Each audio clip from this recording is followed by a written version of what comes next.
오늘 우리 K증시는 새벽 마감한 미국 증시 반도체, 테슬라, IT, 빅테크주들의 반등을 전혀 살리지를 못하고 또 지난주 그놈의 전강후약 전형적 패턴으로 복귀를 해버렸는데 코스닥 지수가 지난주에 월요일 하루 오르고 화수목금 내리떨어졌다가 어제 5거래일 만에 반등 나왔는데 아직은 그래서 추세 전환 확신하지 말자고 제가 얘기했지 않습니까? 거기다가 간밤 애플이 아이폰 16 시리즈와 AI 인텔리전스 발표를 했는데 여기에 별게 없었다는 혁신의 상징인 애플의 혁신이 이제는 없다는 이런 점에서 이게 우리 삼성전자한테는 어떤 반사 이익으로 작용하면서 주가도 반등을 기대했지만 어제에 이어서 이틀째 삼성전자 반등은 나오려다가 말아버렸습니다. 사실 어제 SK 하이닉스를 비롯한 K 반도체주들이 반등 나오는 와중에 삼성전자만 소외가 됐던 게 애플의 신제품 발표에 따른 롱숏, 그러니까 애플 기대감에 외국인들이 애플 롱, 삼성전자 숏 이런 식의 대응을 했기 때문이라고 생각했는데 오늘은 삼성전자의 악재 해소성 반등이 그럼 나와야지 맞다고 생각했지만 실제 그런 일은 나오지 않았습니다. 그러면 지금 삼성전자 하락세는 또 애플 때문도 아니라는 거고 그러면 간밤에 또 엔비디아는 반등했는데 삼성전자는 그럼 엔비디아를 또 따라가는 것도 아니고 도대체는 뭐냐? 바로 이제 의심되는 건 한 가지, 금투세밖에 없죠. 제가 누차 말씀드리지만 금투세 대상자 90% 이상은 무조건 삼성전자 주주들일 겁니다. 그 금투세 대상자들 중에서 그러니까 원금 크고 시드머니 많고 장기로 우량주 투자하는 그런 분들은 삼성전자가 포트폴리오에서 빠질 리가 없는데 그런 금투세가 진짜로 내년 1월 1일부터 시행될 거라는 지금 그런 우려가 짙은 상황에서 당연히 삼성전자부터 덜어내는 게 맞지 않겠어요? 그러면 그분들이 이제 삼성전자를 진짜 장기 투자해오신 정말 강남의 찐 부자들, 그리고 이제 기업인들, 그리고 뭐 부유층들 이런 사람들이라고 했을 때 그분들 삼성전자 평단이 도대체 얼마겠냐? 제가 봤을 때는 대부분 200만 원 전후 될 거거든요. 근데 1대 50으로 액면 분할하기 전으로 따지면은 지금 6만 원도 300만 원이 넘어요, 지금. 자, 어쨌든 애플 관련해서 추가로 정리를 해드리면은 이번 아이폰 16 시리즈가 애플의 AI 기능이 본격 탑재된 신제품이라고 해서 올 초 일찌감치 기대를 모았지만 막상 눈으로 확인해 보니까 측면 버튼을 이용한 사진 촬영, 그 다음에 사진 찾기, 문자 요약 이렇게 세 가지가 AI 기능이 다였습니다. 아니 이미 아이폰 15에서도 시리야 사진 좀 찍어줘, 동영상 촬영해줘 이런 거 다 돼. 내 것도 내 15 이거 프로 맥스인데 거기다가 이제 애플의 AI 생태계 인텔리전스는 자동 글쓰기, 이모티콘 생성, 통화 녹음 요약 이 기능이 또 전부인데 이것도 역시 애플 이전에 다른 뭐 갤럭시나 뭐 화웨이나 이런 폰들 그리고 어플에 이미 다 있던 기능이야. 근데 이 정도 가지고 애플이 그동안 야심차게 준비한 그것도 돈도 몇 조를 때려 부은 AI 신기능이라고 이걸 발표해버렸어? 아니 당장 저만 해도 그 SK텔레콤 A-라는 어플 쓰는데 뭐 자동 통화 녹음 기능에다가 전화 통화 끝나고 나면 통화 내용 요약이 딱 뜨는데 너무 정확해서 어떤 때는 막 소름이 돋아.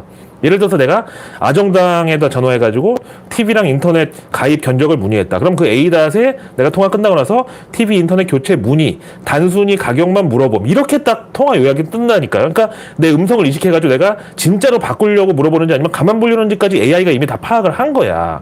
하여튼 근데 그나마 그 애플 인텔리전스도 이번에는 그 베타 버전이 공개된 거고 그게 또 이제 10월부터 거기다 일단 영어 버전부터 서비스가 되고 그 다음에 순차적으로 12월에 영국, 캐나다, 호주, 뉴질랜드 다 영어권이고 그리고 내년에야 이제 중국어, 일본어, 프랑스어, 스페인어 버전이 추가되고 우리 한국어 버전은 내년에도 언제 서비스가 될지 내후년으로 넘어갈지도 아직까지 미정입니다.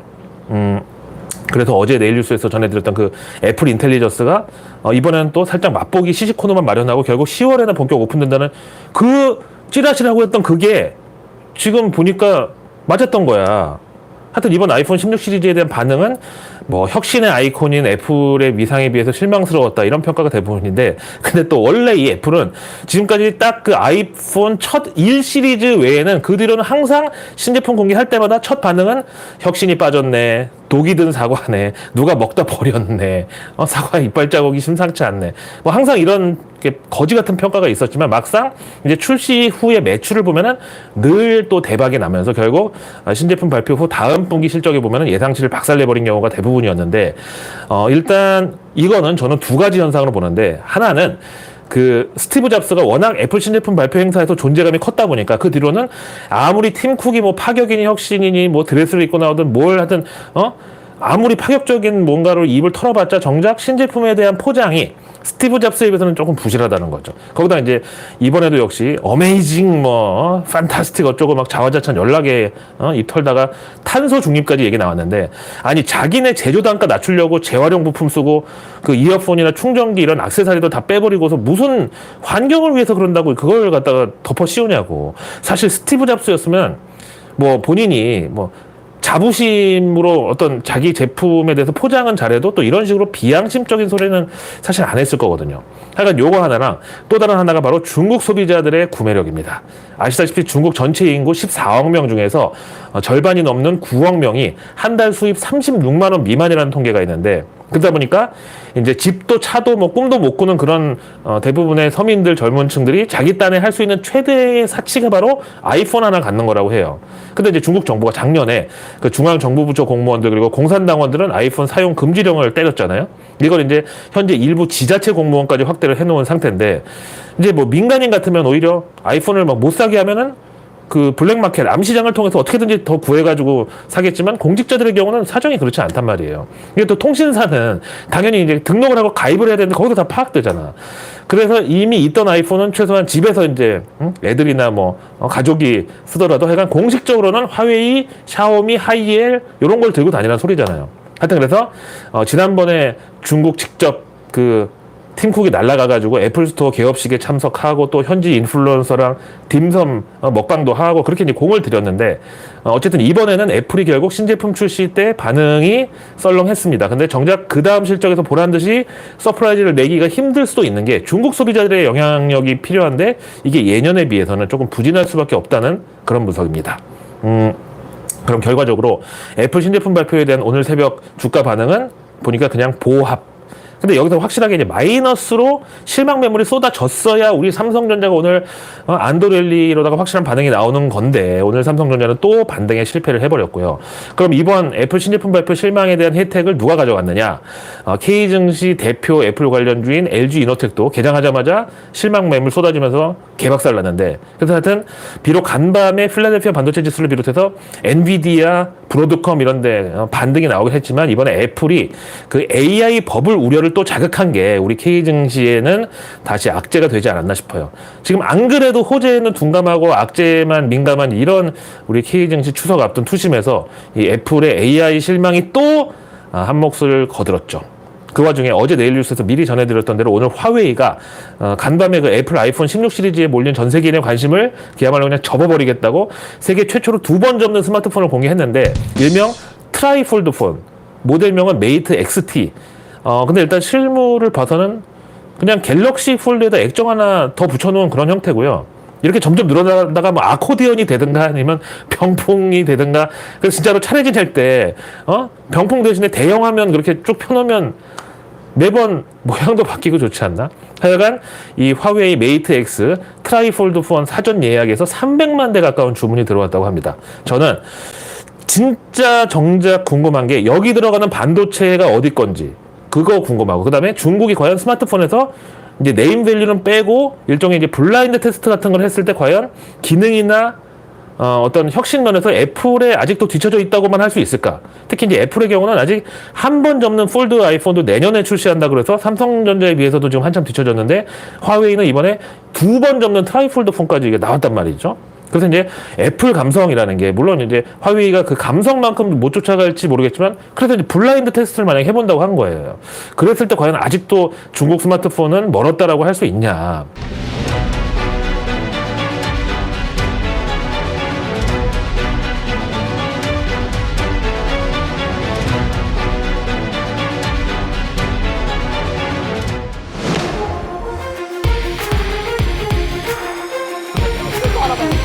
그런 걱정하지 마. 아주 무서운 뉴스까지.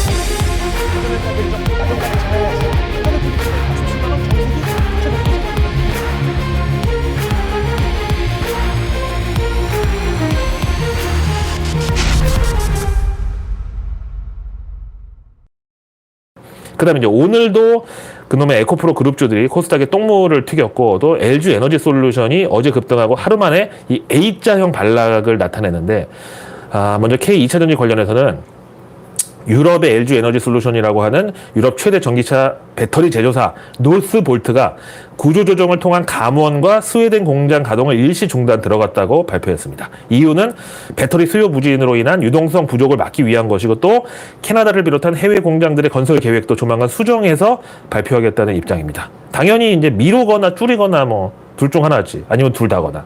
사실 어제 LG 에너지 솔루션의 그 테슬라 장착용 4170 배터리 생산 중단 소식도 전해드렸는데 그것 때문에 오늘 LG 에너지 솔루션 하루 만에 급락이 나왔지만 사실 그것도 그래요. 테슬라 측에서 그 문제를 삼은 게 전극인데 그게 이제 원래 계약서상에 나와 있는 사양이 아니라고 시비를 걸은 건데 사실 뭐 배터리 성능만 동일하게 나오면 어차피 테스트 다 해보고 납품받는 거를 그걸 지금 갑자기 그 꼬투리를 잡았다는 거는 뭔가 테슬라도 지금 크게 뭐 아쉽거나 급하지는 않단 소리야. 지금 막 테슬라 구매자들이 너무 많이 막 주문이 밀려 있다 그래서 공장을 막 3교대, 4교대로 잡아 돌리고 막 그렇게 테슬라를 뽑아내는 중이다. 그러면 굳이 그런 것까지 문제 삼으면서 생산을 중단하라고 그럴 여력과 겨를이 없을 거야. 거기다가 이번에 이 노스볼트는 유럽 최대 공장 부지인 스웨덴 중부 보를랭게 산업용 부지를 최근에 이제 매각하겠다고 발표하면서 이 중에서 이제 3분의 1 정도를 데이터 센터 건설용 부지로 그 보를랭게 시에서는 재매각할 예정이라고 합니다. 이게 원래 2022년도에 제지 공장 부지를 노스볼트가 인수해가지고 여기다가 연간 100기가와트시급의 기가팩토리를 지을 예정이었고 원래는 올해 4분기 가동 예정이었는데 이제 배터리 공장 건설 계획이 계속 미뤄지면서 결국 이제 이번에 그 땅도 처분해버리기로 했다는 거는 이 공장은 나중에도 그렇게 필요하지는 않을 것 같다는 판단. 거기다 또 그만큼 지금 현금 유동성이 고갈됐다는 소리죠. 그래서 이 노스볼트가 폭스바겐이 지분 20% 갖고 있고 뭐 BMW도 있고 하여튼 유럽 완성차 회사들이 대부분 주주로 돼 있는데 원래 이거 올해 상장 예정이었다가 이것도 미뤄졌고요. 지금 공장 부지까지 팔아먹을 상황인데 뭔 성장성을 내세워서 상장을 하겠냐고. 그다음에 이제 올 초 유럽연합의 그 총선 앞두고 그 중국산 전기차에 관세 무지막지하게 때린다고 그래서 그 최대 수혜주로 꼽혔던 게 바로 이 노스볼트였는데 그런 기대감도 역시 전기차 수요 둔화라는 그런 악재로부터는 전혀 자유로울 수가 없었습니다. 아니 이제 전 세계에서 오히려 중국보다 더 전기차 전환에 조급증을 냈던 유럽이 이 모양인데 뭐 미국이나 아시아 이런 데는 중국만 빼고는 당연히 전기차 캐즘 구간이 더 늘어지는 게 뭐 맞지 않겠어요? 그 와중에 오늘 일본 도요타는 일본 정부로부터 전고체 배터리 승인을 받아가지고 2026년부터 도요타에 전고체 배터리를 장착한 전기차 생산을 시작하겠다고 발표를 했는데 그 일명 꿈의 배터리라고 부르는 금양에서 만든 배터리 그 469가 꿈의 배터리가 아니고요. 그거는 자기네 그냥 꿈의 배터리인 거고 원래 배터리 업계의 꿈의 배터리는 이 전고체 배터리인데 화재 위험성은 거의 없고 10분 이내에 완충이 되는데 그럼 주행거리가 1000km 이상을 가는 그래서 이제 전기차가 갖고 있는 약점을 완벽하게 보완한 그래서 이제 꿈의 배터리라고 해서 전기차의 가장 이상적이고 완성판인 배터리라는 건데 참 그 와중에 그 지난달 서울 송파구의 한 빌라에서 화재가 발생해가지고 일가족 3명의 사상자가 발생했던 그 사건에 대해서 이제 감식 결과가 나왔는데 결국 이게 이제 의심했던 대로 최초 발화 지점은 그 집 현관에 세워놨던 전동 휠 그러니까 그 이제 서커스에서 타는 외발 자전거처럼 이제 생긴 거 있잖아요. 바퀴 하나로 이렇게 사람이 일어서서 타는 거.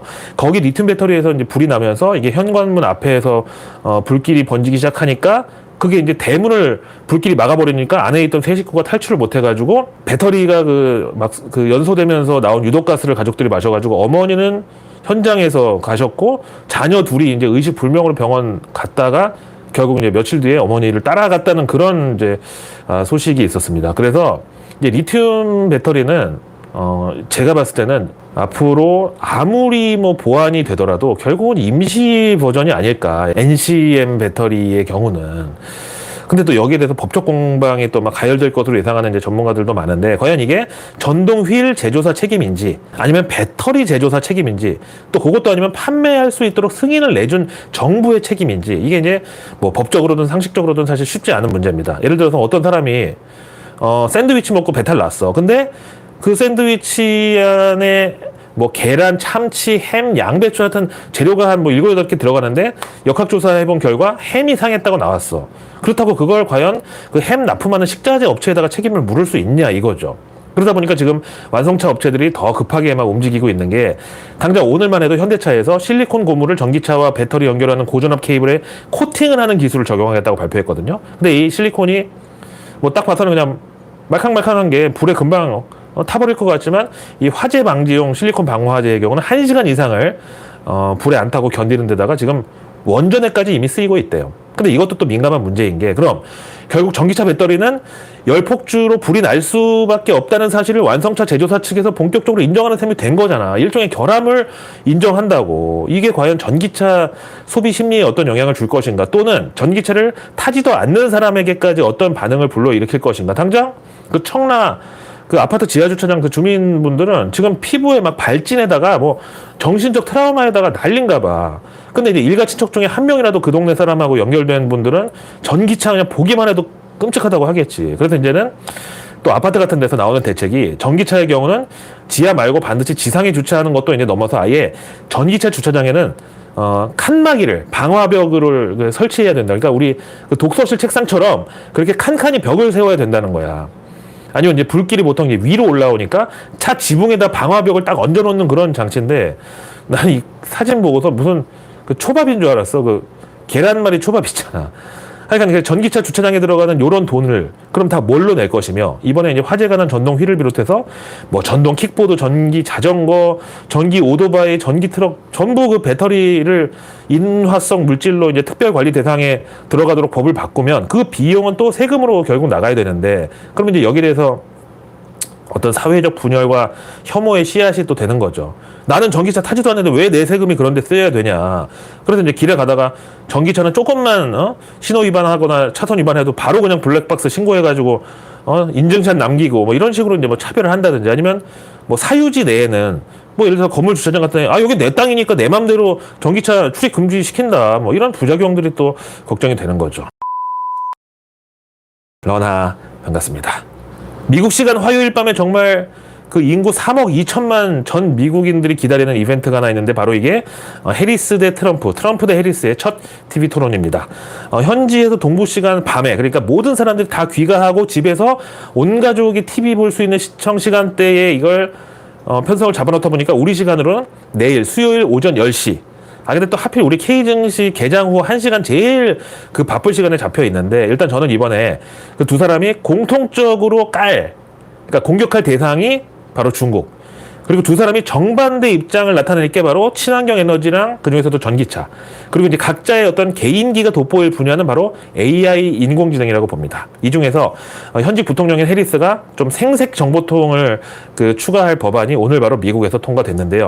바로 지난주 내일 뉴스에서 전해드렸던 바이오 시큐어 액트, 우리말로 생물보안법, 생명안보법. 이게 이제 미국 하원에서 찬성 303표 대 반대 79표로 통과됐습니다. 이제 상원은 뭐 당연히 현재 집권당 민주당이 뭐 과반이니까 무조건 통과되는 거. 그다음에 이제 바이든 대통령이 뭐 제가 서명만 하면은 바로 이제 완성이죠. 일단 이제 표면적으로는 우리 K바이오, 특히 이제 CDMO라고 하는 의약품 위탁 생산 기업들한테 호재가 맞는데, 이미 지난주부터 선반영이 돼 있었기 때문도 있고, 또 이게 법이 통과됐다고 곧바로 중국 바이오 업체들이 미국에 그냥 발도 못 붙이는 이런 게 아니라 유예 기간도 2026년 말까지 이렇게 돼 있고, 그래서 일단 오늘 K증시에서 모든 CDMO 관련주들이 급등한 건 아니었고, 오히려 ST팜 이런 데는 그냥 소산유팔, 즉 소문에 사서 뉴스에 팔아라, 이런 대응이 나왔습니다.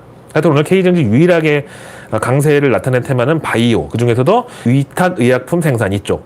그리고 또 하나가 이제 변압기 섹터였는데, 이거 어제 내일 뉴스에서 지금 늦더위가 길어지면서 여름철에서 가을철로 넘어갔는데도 역시 가을철 전력 수급에 대한 정부 대책이 오늘 또 나온다고 미리 얘기했잖아.